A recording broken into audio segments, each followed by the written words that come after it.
My name is Hanlin. I am a PhD student in Gabrielle Kreiman's lab at Harvard, and today I will be presenting some recent work that is very much in progress. We work with epilepsy patients who, for clinical purposes, have electrodes implanted underneath the skull to localize the source of seizures.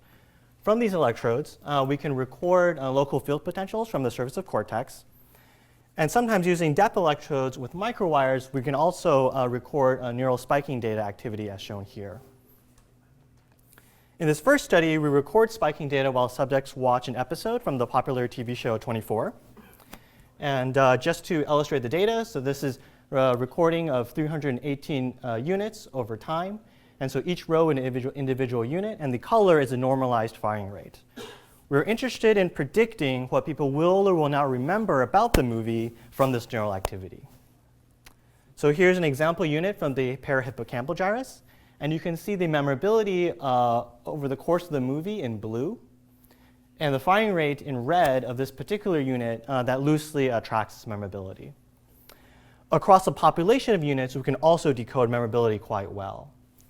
And so just from neural activity, here you can decode about 80% performance. And when you include the content in the movie, you can have a decoding performance of up to 90%. And interestingly, it is the firing rate across long time scales of 5 to 10 seconds that best correlate with this memorability. This data is also complex and difficult to analyze. So just to illustrate this, this is an example unit from the hippocampus. And you can see that whenever there is a cut where Jack Bauer is in view, this neuron responds quite robustly. However, this unit also responds robustly to other characters, but also in some scenes, but not other scenes. So clearly, character alone is not enough to explain the variance of this particular unit. So we're interested in applying statistical tools to uncover the right dimension in which these units are represented. In the second study, patients play a prediction game. So we show subjects a 2-second movie clip appropriately cut at a critical moment, followed by a delay period where we ask the subject to imagine what happens next.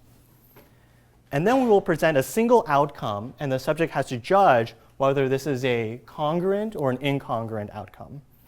And we're interested in looking at the neural activity during both this imagination period and also when they have to make this judgment. If you had feedback or are interested in talking about any of these studies, I'm happy to talk to you further.